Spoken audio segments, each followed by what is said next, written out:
From 1939 to 1941, the IRA planned to invade Northern Ireland. Plan Kathleen. Another plan for an Irish invasion. This one, though, was dreamed up by the patriots of the IRA, but the Germans concluded that Kathleen would never have worked.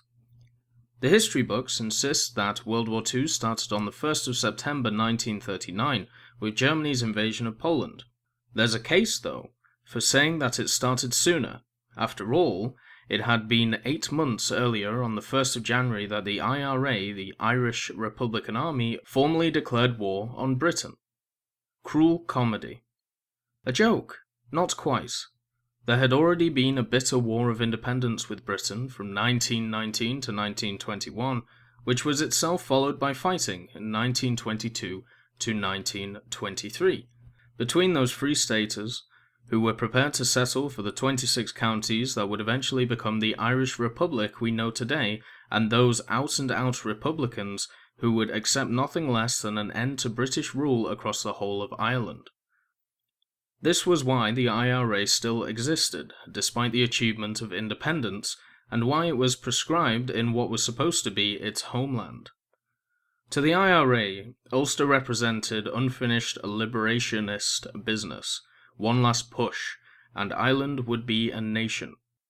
To the Germans, the north of Ireland was both its British enemies' most vulnerable province and a potential platform from which to launch future air raids, even an invasion.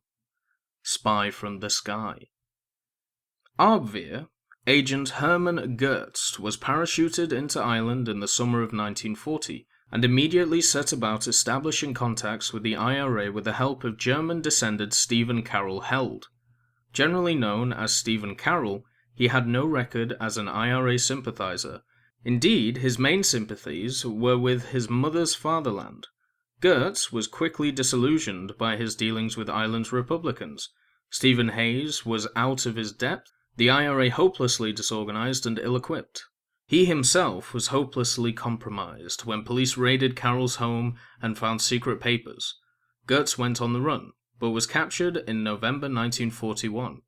In 1945, on hearing that he was to be sent back to Germany, he took cyanide, since he apparently feared falling into Soviet hands. Rising hopes. The Germans had given some thought themselves to the possibility of an Irish invasion. What made Plan Kathleen different was that it was originated by the IRA. Substantially drafted by April 1940, it was devised by Belfast volunteer Liam Gaynor, who in another life was a civil servant in Ulster's Unionist Stormont state. Stephen Hayes, IRA chief in absence of Sean Russell, then in the United States, gave the plan his approval. It entailed a German landing, either outside Derry in the northwest or at Carlingford on the east coast, and a coordinated IRA uprising along both sides of the border. In fairness, the logic appears to have been not so much that the IRA would take Ulster by military force, or even that a German expeditionary force would physically occupy the province. Rather, the plan assumed that the German landings would bounce the British into hasty and irrevocable steps that were likely to violate the neutrality of the Free State, and that this provocation would be enough to bring the whole of Ireland into the fight for Ulster.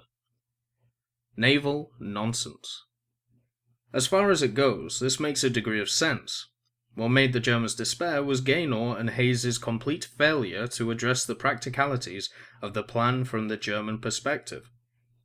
After all, the suggested action in Ireland was dependent on large numbers of men and large amounts of equipment being transported at some considerable distance by sea, through waters that were effectively controlled by the Royal Navy.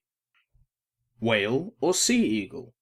German agent Helmut Klinsmann spent several years in Ireland before the war, before being whisked away once hostilities broke out.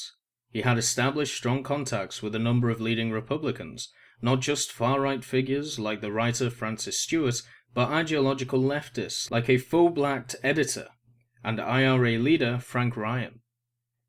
Klinsmann was to be a passenger in the seaplane which would put down discreetly on Lough Key, County Roscommon. He would bring with him £40,000 and a radio transmitter so that he could stay in touch with the fatherland. The renewed relationship between him and Ryan was to be the cornerstone of the scheme. Under Clisman's direction, the IRA would carry out attacks of sabotage in the north while he and Ryan intervened with De Valera's government on their behalf. But with the plan so vague, and Canaris uncooperative, the weeks went by and Whale was effectively beached. It was resurrected in the summer of 1941 as Operation Sea Eagle, but fared no better under the new name. The Arbvir chief vetoed it completely before it could commence.